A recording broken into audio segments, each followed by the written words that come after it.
Hari Kebangkitan Nasional. Penerapan politik etis pada bidang pendidikan tidak memberikan kesempatan pendidikan yang luas kepada penduduk Hindia Belanda. Belanda hanya memberikan pendidikan untuk anak-anak elit pribumi. Maka, kelompok elit hasil pendidikan mulai menyuarakan kebangkitan anti-kolonialisme dan kesadaran nasional. Pada tanggal 20 Mei 1908, berdirilah organisasi Budi Utomo. Budi Utomo adalah organisasi pemuda pergerakan nasional pertama yang didirikan oleh Sutomo dan para mahasiswa Stovia, yaitu Gunawan Mangunkusumo dan Suraji, yang digagas oleh Wahidin Sudirohusodo. Berdirinya Budi Utomo menjadi awal pergerakan yang bertujuan untuk mencapai kemerdekaan Indonesia bagi golongan berpendidikan Jawa. Suraji mengusulkan nama Budi Utomo yang berasal dari bahasa Sanskerta, yaitu Bodhi, yang bermakna akal pikiran, yang melahirkan sebuah tingkah laku manusia, serta kata utama yang berarti amat baik. Pada tanggal 16 Oktober 1905, berdirilah organisasi Sarekat Islam. Sarekat Dagang Islam tahun 1906 namanya berganti menjadi Sarekat Islam. Sarekat Islam yang didirikan oleh Haji Samanhudi merupakan perkumpulan pedagang-pedagang Islam yang menentang politik Belanda dengan memberi keleluasaan masuknya pedagang asing di Indonesia.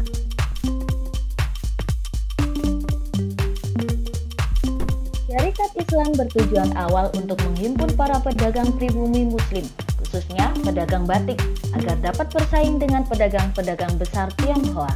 Organisasi ini tidak hanya bergerak dalam bidang ekonomi, tetapi juga dalam bidang lain seperti politik. Tujuan Syarikat Islam adalah sebagai berikut. Yang pertama, mengembangkan jiwa dagang. Yang kedua, membantu anggota-anggota yang mengalami kesulitan dalam bidang usaha.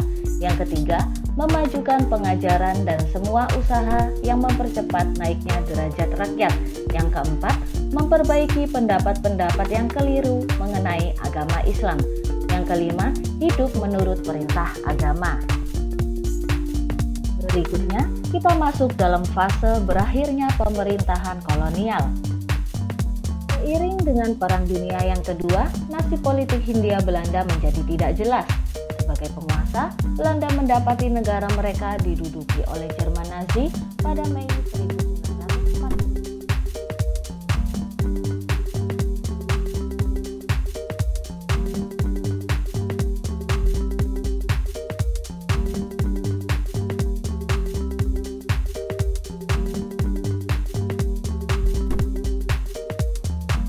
Pada awal tahun 1942, pasukan Belanda dikalahkan oleh Jepang. Pasukan Belanda dikalahkan dalam waktu 1 bulan yang mengakhiri kekuasaan kolonial Belanda di Nusantara. Selama 3,5 tahun penjajahan Jepang membawa banyak perubahan untuk Indonesia, sehingga revolusi nasional dimungkinkan. Para pemuda Indonesia berjuang untuk revolusi nasional.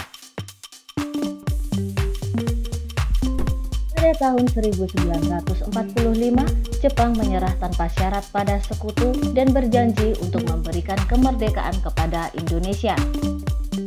Kekalahan Jepang menjadi kesempatan para pejuang Indonesia untuk memproklamasikan kemerdekaan, hingga pada tanggal 17 Agustus 1945, Indonesia memproklamasikan kemerdekaannya.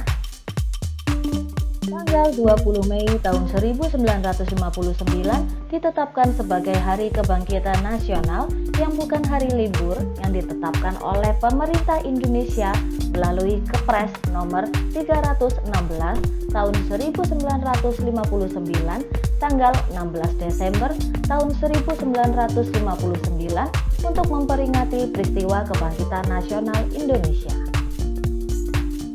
Berikut ini merupakan momentum peringatan 20 tahun Hari Kebangkitan Nasional di Yogyakarta pada tanggal 20 Mei 1948. Apa saja sih makna dan manfaat Hari Kebangkitan Nasional khususnya bagi pelajar dan generasi muda di era Merdeka Belajar? Yang pertama, memupuk semangat persatuan dan kesatuan. Kedua, berani menjadi pelopor. Ketiga, ikut berkontribusi memajukan negara Indonesia. Yang keempat, memanfaatkan kesempatan dalam menempuh pendidikan dengan maksimal. Kelima, ajang koreksi diri bagi pelajar. 6. Berpikiran terbuka. 7. Terus berkarya. Yang kedelapan, jangan pernah melupakan sejarah. 9. Menjadi pribadi yang berkarakter. Yang ke-10, menjadi pelajar tangguh dan pantang menyerah. Ayo para generasi muda, kita bangkit bersama menuju era Merdeka Belajar. Selamat Hari Kebangkitan Nasional!